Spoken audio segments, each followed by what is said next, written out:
வாழ்க வையகம் வாழ்க வையகம் வாழ்க வளமுடன். சிந்தனையை உடல் நலத்தை சீரமைத்து உய்வித்த குருவே வாழ்க, குருவே துணை. வேதாத்ரியம் வாழ்க வளமுடன். இன்று வரை உலகில் தோன்றிய அனைத்து சித்தர்களும் ஞானிகளும் மகான்களும் மற்றும் வேதாத்திரிய கோட்பாடுகளை அர்ப்பணிப்புணர்வோடு அகிலமெங்கும் உணர்வாக்கி கொண்டிருக்கும் ஞானாசிரியர்களின் மதிநுட்பமும் குருவர்களோடு சுக்குமமாய் நம்மை சூழ்ந்திருந்து நாம் உய்வதற்கு துணை நிற்குமாக என்று சங்கல்பித்துக் கொண்டு இன்றைய தவ நிகழ்வை இறை வணக்கம் குரு வணக்கத்தோடு நாம் இனிதே துவங்குவோம். இறை வணக்கம் பாட அருள்நிதி சஞ்சீவ் சிதம்பரம் ஐயா அவர்களும், குரு வணக்கம் பாட அருள்நிதி அருணகிரி சிகாமணி ஐயா அவர்களும். வாழ்க வளமுடன். வாழ்க வளமுடன். இறை வணக்கம். ஆதியனும் பரம்பொருள் மெய் எழுச்சி பெற்று அணுவென்ற உயிராகி அணுக்கள் கூடி மோதி இணைந்து இயங்குகின்ற நிலைமைக்கேற்ப மூலகங்கள் பலவாகி அவை இணைந்து பேதித்த அண்ட கோடிகளாய் மற்றும் பிறப்பு இறப்பிடை உணர்தல் இயக்கமாகி நீதி நெறி உணர் மாந்தராகி வாழும் நிலை உணர்ந்து தொண்டாற்றி இன்பம் காண்போம். வாழ்க. குரு வணக்கம். வாழ்க வளமுடன். சிந்தையை அடக்கியே சும்மா இருக்கின்ற தீர் அறிய செய்த குருவே, அந்த நிலை தனிலறிவு அசைவற்றிருக்க பெரும் ஆனந்தம் பொங்குதங்கே. இந்த பெரும் உலகமிசை எடுத்த பல பிறவிகளின் இறுதி பயனாகிய சந்ததமும் எனை மறவாத சாந்த வாழ்வழித்தோய், என் சந்தோஷ செய்தி இதுவே. வாழ்க வளமுடன். குரு வாழ்க, குருவே துணை. வாழ்க வையகம், வாழ்க வையகம், வாழ்க வளமுடன். இன்று நமக்காக ஆழ்ந்த 9 மைய தவம் நடத்திய அருள்நிதி அருளையா அவர்களை வாழ்த்துவோம். அருள்நிதி அருளையா அவர்கள் வாழ்க வளமுடன். அவர்களின் அன்பு குடும்பம் வாழ்க வளமுடன். அவர்களின் உடல்நலம், பொருள்வளம், மனவளம் மற்றும் அவர்களின் ஆன்மீக தொண்டு வாழ்க வளமுடன், வாழ்க வளமுடன், வாழ்க வளமுடன். வாழ்க வளமுடன். தொடர்ந்து ஞான களஞ்சிய கவி விளக்கம். நாளொரு கவி என்று ஒவ்வொரு கவியாக எடுத்து மூத்த பேராசிரியர் ஞானாசிரியர் அருள்நிதி பழனிசாமி வேலுசாமி ஐயா அவர்கள் நமக்கு விளக்கம் தந்து நம்மை சிறந்த முறையிலே வழி நடத்தி கொண்டிருக்கின்றார்கள்.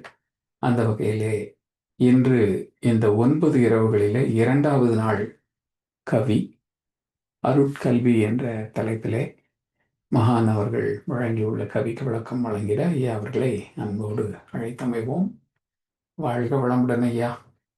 வாழ்க வளமுடன் ஐயா. வாழ்க வையகம், வாழ்க வையகம், வாழ்க வளமுடன். குரு வாழ்க, குருவே துணை. சான்றோ பெருமக்களே, வேதாத்திரியமும் நவராத்திரியும் தொடர் சிந்தனையிலே 2ஆம் நாள். இன்றைக்கு சரஸ்வதி வழிபாடு கல்வியாக மகிழ்ச்சி அவர்கள் தந்திருக்கின்ற ஒரு கவியின் தலைப்பு அருட்கல்வி. கல்வி செல்வம், பொருளுடைமை, மக்கள் பலம், நட்பு, கண்ணியமாம் ஆளுமை பேறு அனைத்தும் இருந்தாலும் கல்வியிலே உயர்ந்த அருட்கல்வி இல்லையானால் கற்ற பெற்ற அத்தனையும் சுயநலமாம். அன்பு கல்வியினும் சமன்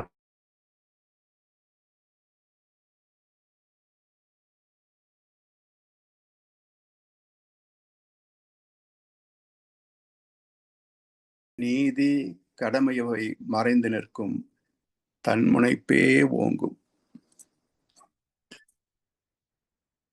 கல்வியின் அவசியத்தை நம்முடைய முன்னோர்கள் உணர்ந்திருந்தாலும் வயிற்றுப்பாட்டுக்கே வாழ்க்கை நேரம் போதாத போது கல்விக்கு எங்கே நேரம் ஒதுக்குவது? கிராமப்புறத்தில் எல்லாம்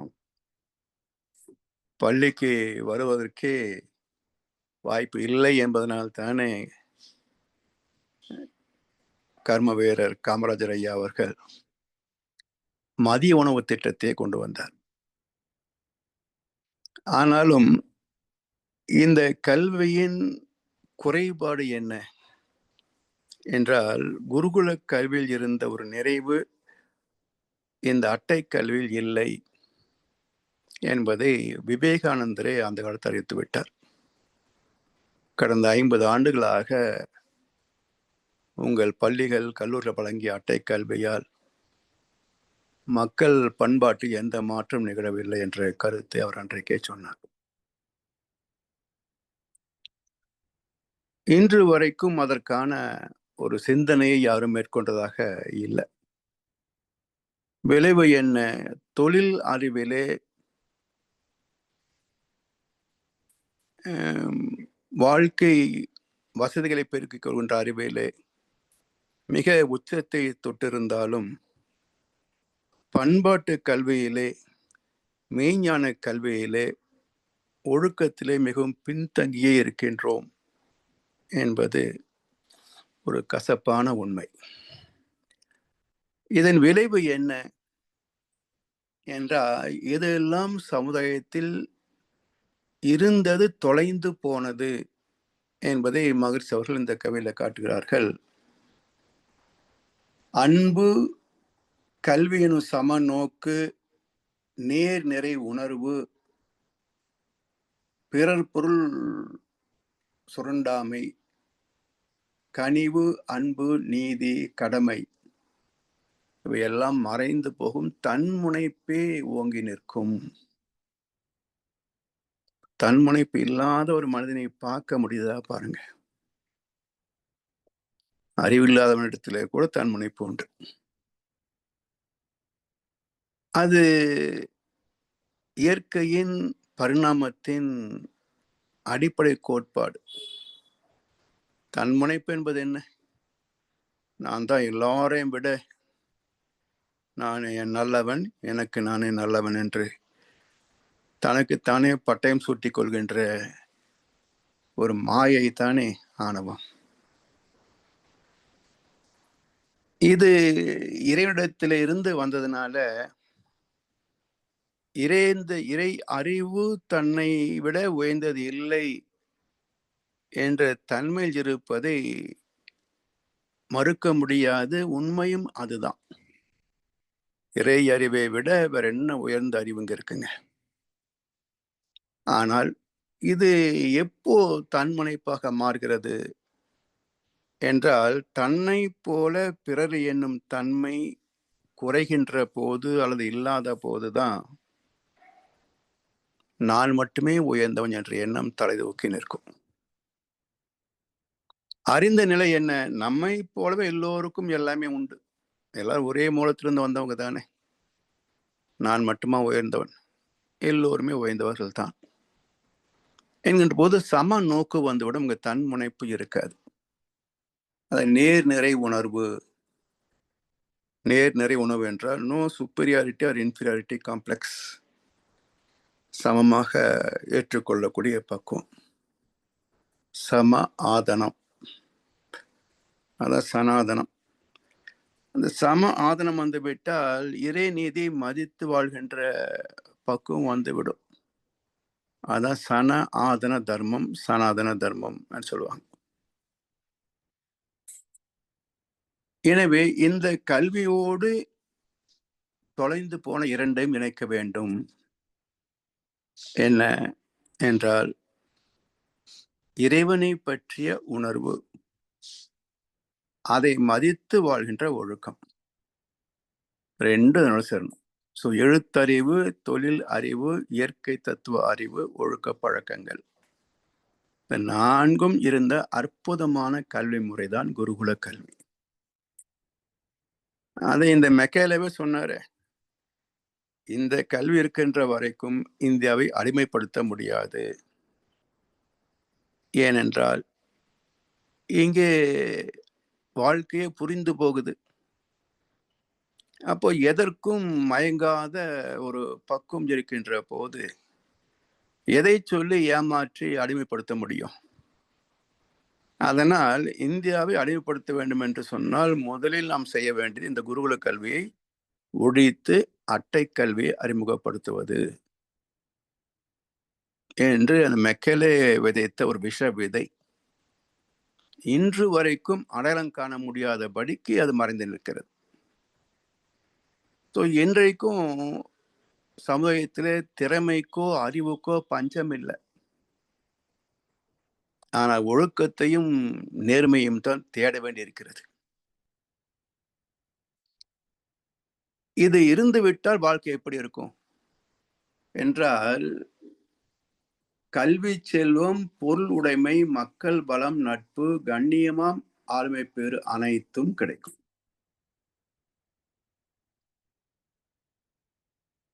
இதை 2ஆக பிரிக்கிறார் மகரிஷி அவர்கள். வள்ளுவர் பிறந்தை கல்வி என்றாலே வாழ்க்கை கல்விதான்ட்டார்.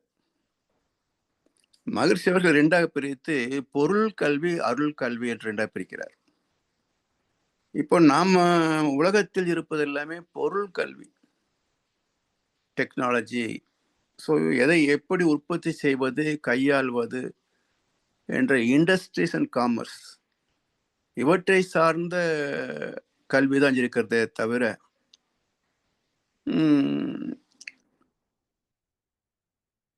எங்கே இருந்து வந்தோம், என்ன வாழ்க்கை இது, எங்கே போக போகிறோம், இந்த இடைப்பட்ட வாழ்க்கை காலத்தில் நமக்கு என்னெல்லாம் தேவை, எது தேவையில்லை என்ற கணக்கு எதுவுமே புரியாது. அப்ப ஆணவத்தின் கைப்பாவையாகி தானே அனைத்திலும் உயர்ந்து நிற்க வேண்டும் என்கின்ற போது எப்படி நீதி நேர்மை எல்லாம் இருக்க முடியும்? அதாவது இந்த நில உலகின் வளங்கள், நேச்சுரல் ரிசோர்சஸ், இன்றைக்கு உள்ள 820 கோடி மக்களுக்கும் போக மிகுதியாக இருக்கும். ரிசோர்ஸ் என்றாலே மோர் தென் எனஃப், சர்ப்ளஸ் அர்த்தம். தேவைக்கு மேல் மிகுதிப்பட்டால் தான் அதுக்கு வளம் என்ற சொல். எனவே இயற்கை வளம், இதனுடைய மறுபகுதி என்ன? மனித வளம், ஹியூமன் ரிசோர்சஸ். இப்போ natural resources and human resources, இந்த 2 தவிர இங்கே வாழ்க்கை என்ன, வளம் என்ன, மேன்மைகள் என்ன? ஒண்ணுமே இல்லை. இந்த 2ம் யார் தந்தது? இறைவன் தந்த கொடை. அப்ப இதை புரிந்து கொண்டு விட்டால் உனக்கு ஒரு பங்கும் எனக்கு ஒரு பங்கும் உலகில் நிச்சயம் உண்டு. ஒவ்வொரு மனிதன் உழைப்பினாலும் உலகம் செழிப்பது உண்டு என்றார் கவிஞர் வாலி. அப்படி இயற்கை வளங்களும் மனித அறிவும் பங்கிட்டு வாழலாம். அது இல்லாத போது இத்தனை மக்களுக்கும் தேவையானவற்றை அளிக்கின்ற இந்த நில உலகம் ஒரு மனிதனின் ஆசைக்கு போதவில்லை. ஒரு மனிதனின் ஆசைக்கு போதவில்லை. நானும் ஒரு எதிர்பார்ப்பு வைத்திருந்தேன். தொடர்ந்து ஒருவனுக்கே ஓட்டு போட்டோன்னு வச்சுக்கங்களேன், அவனும் திருடி திருடி திருடி ஒரு கட்டத்துல நிறைய பெற்று விடுவான். இதுக்கு மேல பணத்தை வச்சு என்ன பண்ண போறோம்? அதுக்கு பிறகு மக்களுக்கு எதாவது நல்லா செய்ய மாட்டானு. இப்பதான் புரியுது இவர்களுக்கு எல்லை கோடே கிடையாதுன்னு. இவர்களுக்கு எல்லை கோடே கிடையாது. தொடர்ந்து திருடுவதற்காகவே ஒரு தொழில் என்பதைத்தான் அரசியலாக இந்த உலகம் நினைக்கிறது. அப்ப எங்கே எல்லை? அப்ப ஆசைக்கோர் அளவில்லைன்னு சொன்னது கொஞ்சம் நாம் மறந்துட்டோம். அதனால அது ஒரு கூட்டமே ஆண்டு கொண்டிருக்கிறது. அப்ப இவர்களுக்கு என்ன? மக்கள் முட்டாளா இருக்கணும். யாரும் தனித்த சிந்தனையும் அறிவோ இருக்கக்கூடாது. அது வரைக்கும் தான் சில குடும்பங்கள் மட்டுமே சுகமாக வாழ முடியும். அப்போ ஒட்டுமொத்த நாட்டு மக்களின் உழைப்பும் வளமும் ஒரு சில குடும்பங்களின் வசதிகளுக்கு சரியா போகிறது, போதவில்லை. அப்போ என்றைக்கு ஒரு சமுதாயம் சமத்துவமாக வாழ முடியும்? இதை தருகின்ற கல்விதான் அருட்கல்வி. அருட்கல்வி என்றால் அதில் அடிப்படை இறை உணர்வு. அருள் என்றாலே அருவமாக உள்ளே இருக்கின்ற இறை, அதான் அருள். இதை மதிப்பு தந்து திருவருள். திரு என்றால் மதிப்பு தானே. அப்போ இந்த அருளுக்கு மதிப்பு தந்து அதனுடைய மேன்மையை திருவருள் என்று குறிப்பிடுகின்றோம். எனவே இந்த அருட்கல்வி என்றால் இறைவனை பற்றிய, இறை நீதியை பற்றிய, அதை மதித்து வாழ்ந்தால் பெறக்கூடிய மேன்மைகளை பற்றிய, அதை அலட்சியப்படுத்தினால் அடையக்கூடிய துன்பங்களை பற்றிய ஒரு தெளிவான அனுபவம், தெளிவான உணர்வு. இதை தருவதுதான் அருட்கல்வி. இந்த அருட்கல்வியை தான் எப்போ நாம் நினைவு கூறுகிறோம்? இறைவனை வணங்குகின்ற போது முதல் நமக்கு என்ன வேணும்? இறைவனை அறியக்கூடிய கல்வி வேண்டும் என்றுதான் நவராத்திரியிலே முதல் 3 நாட்களுக்கு சரஸ்வதி வழிபாடு, கல்வி வழிபாடு என்று வைத்தார்கள். இப்ப கல்விதான் ஒரு மனிதனின் அறிவுத்தரத்தை உயர்த்தக்கூடியது, பண்பாட்டை உயர்த்தக்கூடியது, பழக்க வழக்கங்களை உயர்த்தக்கூடியது. அப்ப அது என்ன? உண்மைக்கும் வாழ்க்கைக்கும் உள்ள ஒரு இணைப்பை எடுத்து விளக்குவதுதான் கல்வி.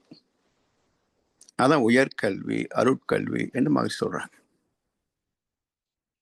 இன்றைக்கு கல்வியினால் சொத்து குவிந்து கிடக்கிறது. எதுக்கு படிக்கிறோம்? அறிவை வளர்த்து கொள்ளவா? அப்படி ஒன்றும் இல்லையே. எந்த துறையை படித்தால் உடனே வேலை கிடைக்கும் என்பதுதானே நம்முடைய எதிர்பார்ப்பு, நோக்கம். ஒவ்வொரு அடியும் அதை நோக்கித்தான் எடுத்து வைக்கிறோம் ஒவ்வொரு வருஷமும்.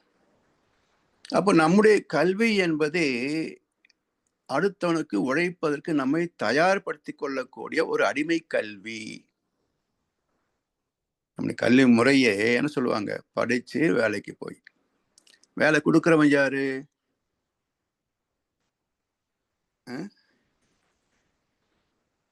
அப்போ படிச்சு வேலைக்கு போய், அந்த அடிப்படையே அடிமைத்தனமான கல்வி. அதைத்தான் இந்த மெக்கலே கல்வி என்ன செய்தது? படிச்சு வேலைக்கு போகணும். அப்ப வேலை கொடுப்பவன் யாரா இருப்பான்? அது ஆங்கிலேயனா இருப்பான், இல்ல கொள்ளைக்காரனா இருப்பான். அதாவது வலுப்பெருந்தைய சொல்வார், அறிவுள்ளவனின் வறுமையை விட அறிவில்லாதவனின் செல்வம் ஆபத்தானதுன்னார். நல்லா தெரியுது தமிழ்நாட்டுல, இந்தியாவில் அறிவட்டம் கையிலெல்லாம் பணம் போய் சேர்ந்துக்கிட்டு இந்த சமுதாயத்தை எப்படி சீரழிக்கிறது என்பதை சிந்தனையாளர்கள் புரிந்து கொள்வார்கள். அறிவுள்ளவன் போய் 4000 ரூபாய் கொடுத்து ஒரு சினிமா பார்ப்பானா? இல்லை அறிவுள்ளவன் போய் எல்லாத்துக்கும் கடவுள் நம்பிக்கை இருக்குன்றானுங்க. இந்த தமிழ்நாட்டில் புரியாத ஒரு புதிர் என்னன்னா, எல்லாருக்கும் கடவுள் நம்பிக்கை இருக்கு. ஆனா 60 வருஷம் ஓட்டு போடுறது யாருக்குன்னா, கடவுள் மறுப்பு தத்துவத்தை கொண்டவர்களுக்கு ஓட்டு போடுறான். இது எப்படி இது? ஒன்னா இதுல நில்லு, அதுல நில்லு. அது எப்படி கடவுள் நம்பும்போது மட்டும் கோயிலுக்கு போகும்போது கடவுள் நம்புற, ஓட்டு போடும்போது கடவுள் நம்பாதவனுக்கு, கடவுள் இல்லைன்னு சொல்றவனுக்கு ஓட்டு போடுற. இது எப்படி? அப்போ ஆங்கிலேயன் விதைத்த அந்த முட்டாள் கல்வி தமிழ்நாட்டில் வேரூன்றி கிடக்கிறது. அதனால் இது வேற அது வேற நினைக்கிறான். எனவே கல்வி செல்வம் குவிந்திருந்தாலும் சொத்துரிமை, இந்த சொத்துரிமை தான் எல்லா குற்றங்களுக்கும் காரணம். இது சமுதாயம் என்ன சொல்லுது? ப்ராப்பர்ட்டி ரைட், அதுல proprietary, partnership, Hindu undivided family, charities, trust, societies act,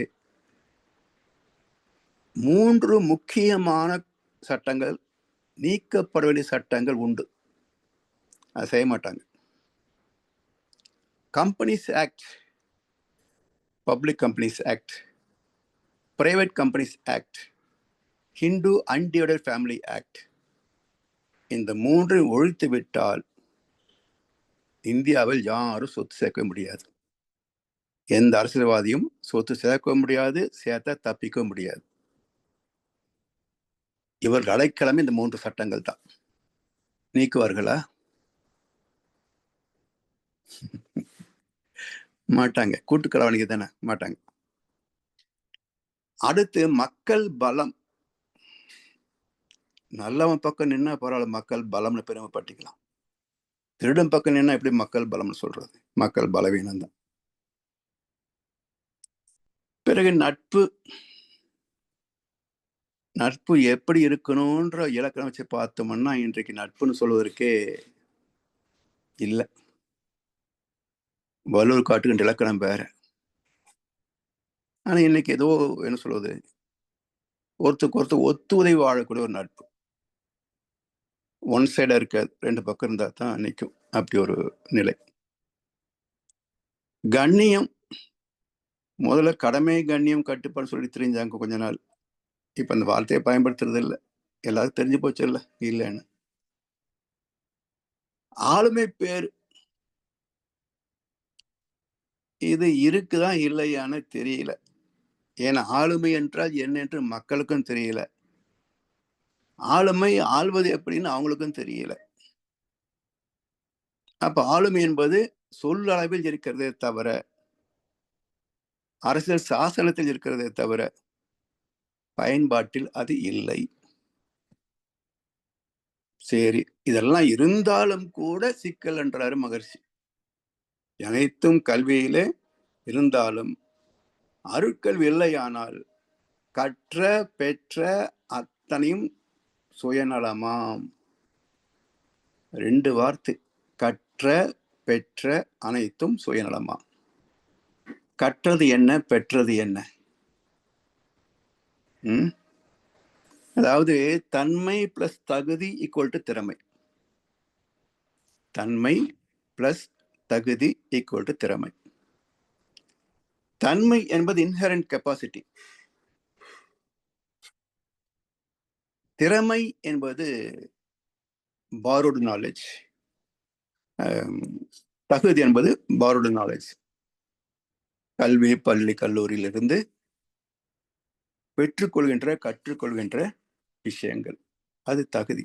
அதுக்கு தான் என்ன சொல்லுவோம், பயோடேட்டா. அது டேட்டா தான். இது எப்படி புரிஞ்சுக்கிறோம்? ஒரே ஸ்கூலு, ஒரே 40 பசங்க, ஒரே கொஸ்டின் பேப்பர் தான். ஆனா மார்க் 40 பேர் 40 மேல வாங்குறாங்க. அப்ப என்ன காரணம்? ஒரே வாத்தியாரு, ஒரே கொஸ்டின் பேப்பரு, ஒரே கிளாஸ் தான். அப்புறம் எப்படி மார்க் பேதப்படுது என்றால், கேட்ட பாடங்களை புரிந்து கொள்கின்ற அறிவுத்திறம். இது பரம்பரையில் வரக்கூடிய கர்ம வினை பதிவுகளை சார்ந்தது. ஸோ இன்ஹரண்ட் குவாலிட்டி, தன்மை பிளஸ் borrowed knowledge, தகுதி ஈக்குவல் டு திறமை, எஃபிஷியன்சி. எனவே கற்ற பெற்ற அத்தனையும் சுயநலமாம். இன்னைக்கு உள்ள இருக்கிறதும் சுயநலம், கல்வி கற்றுக் கொடுப்பதும் சுயநலம். ஏன்னா ஸ்கூலுக்கு போகும்போதே அநியாயத்துக்கு ஃபீஸ் வாங்குறான்.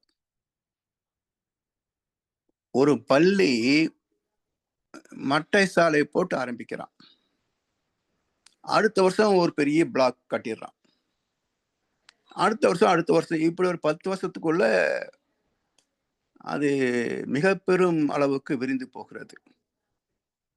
இந்த கட்டிடம் யாருக்கு சொந்தம்? இந்த பணம் எங்கிருந்து வந்ததுங்க? எல்லா மாணவர்கள் தந்த கேபிட்டேஷன் அண்ட் எக்ஸ்ட்ரா ஃபீஸ்.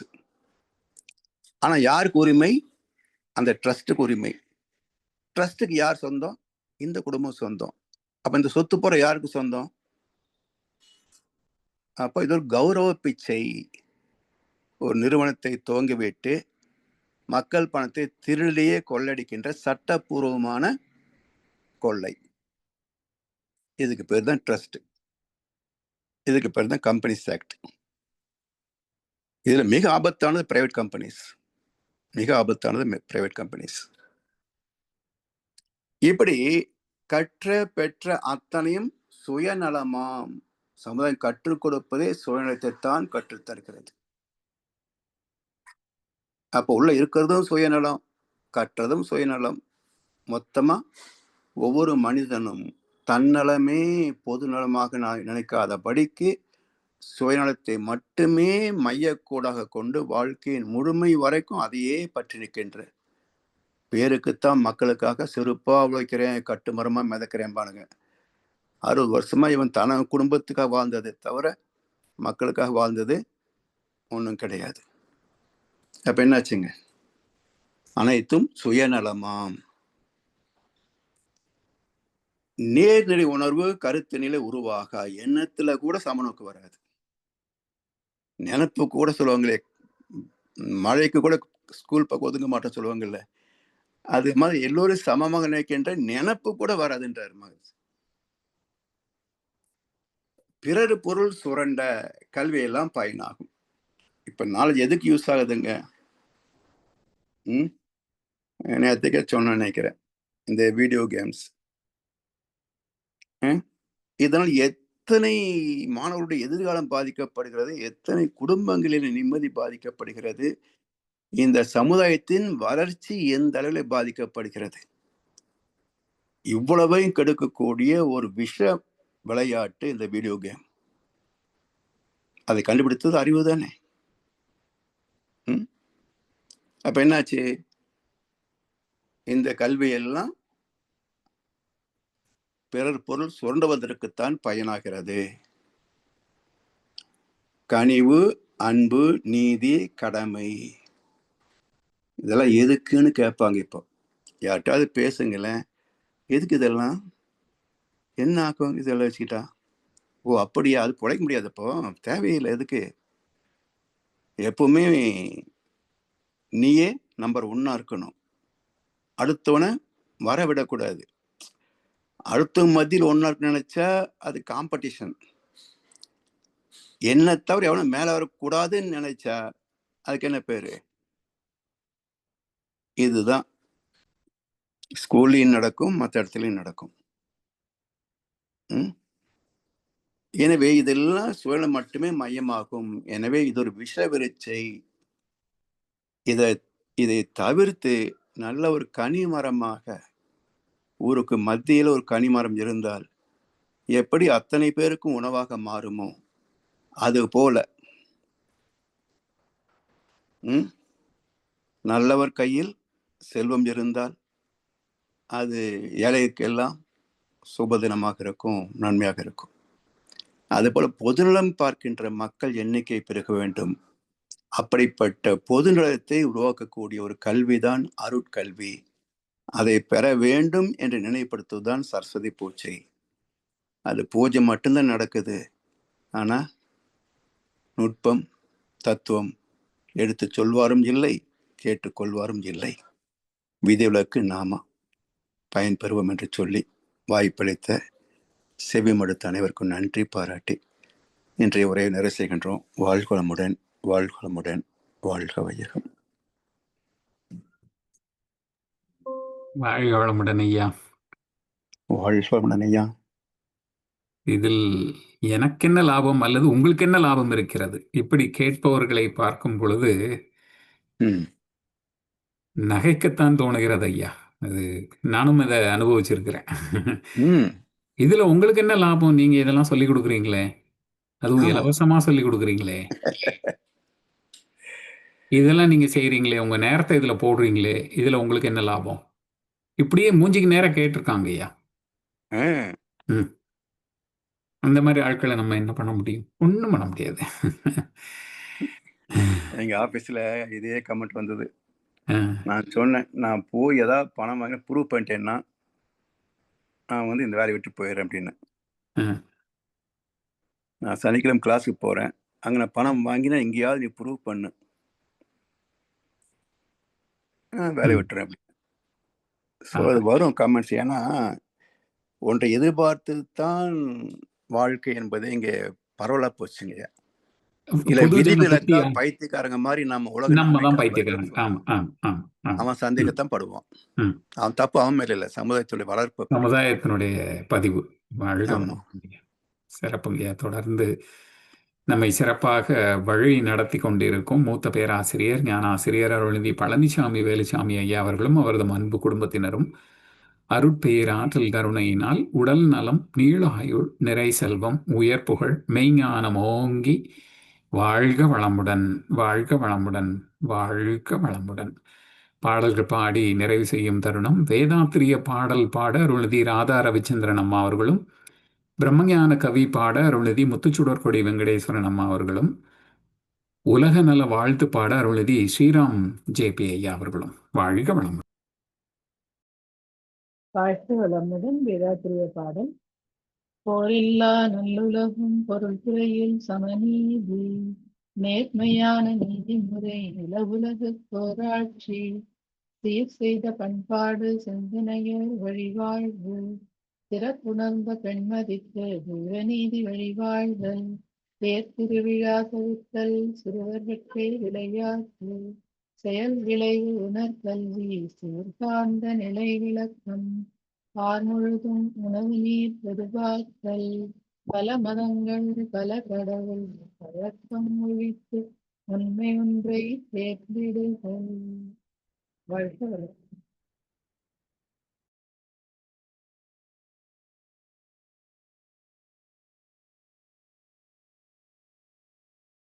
வாழ்க வளமுடன். பிரம்மஞான கவி பாட அருள்நிதி முத்துச்சுடர்கொடி வெங்கடேஸ்வரன் அம்மா இருக்கீங்களா?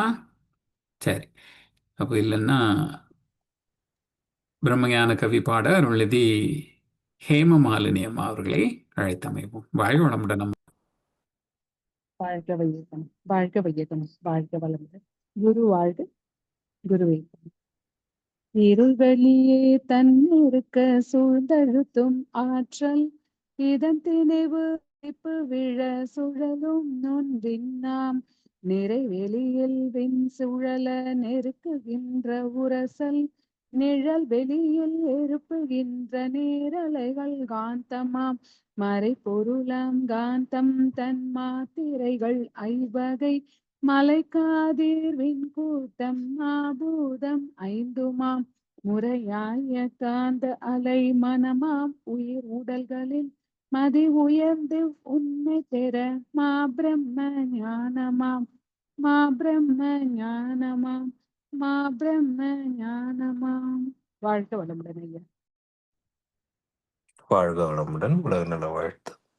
உலகமெல்லாம் பருவமழை ஒத்தபடி பெய்யட்டும், உழவரெல்லாம் தானியத்தை ஒப்புடனே பெருக்கட்டும், பல தொழில்கள் புரிகின்ற பாத்தாளி உயரட்டும், பகுத்துணர்வில் தொகுத்துணர்வு பண்பாட்டை உயர்த்தட்டும், கலகங்கள் போட்டி பகை கடந்து ஆட்சி நடக்கட்டும், கல்லாமை கடன் வறுமை கலங்கங்கள் மறையட்டும், நலவாழ்வை அளிக்கும் மெய்ஞான ஒளி வீசட்டும், நம் கடமை அறவாழ்வின் நாட்டத்தை சிறக்கட்டும், நம் கடமை அறவாழ்வின் நாட்டத்தே சிறக்கட்டும். வாழ்க வையகம், வாழ்க வையகம், வாழ்க வளமுடன்.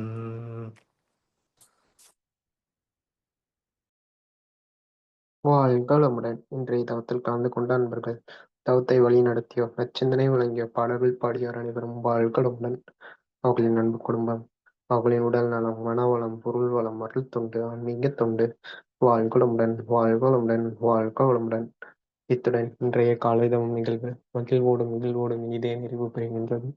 இறையர்களும் குருவர்களும் நம் அனைவரையும் சூழ்ந்திருந்து நம்மை இந்த இறைநிலை உணப்பயணத்திலே சிறந்த முறையிலே வழி நடத்தட்டும் என அனைவரையும் வாழ்த்தி வணங்கி நன்றி கூறி அமைகிறோம். வாழ்க வையகம், வாழ்க வையகம், வாழ்க வளமுடன்.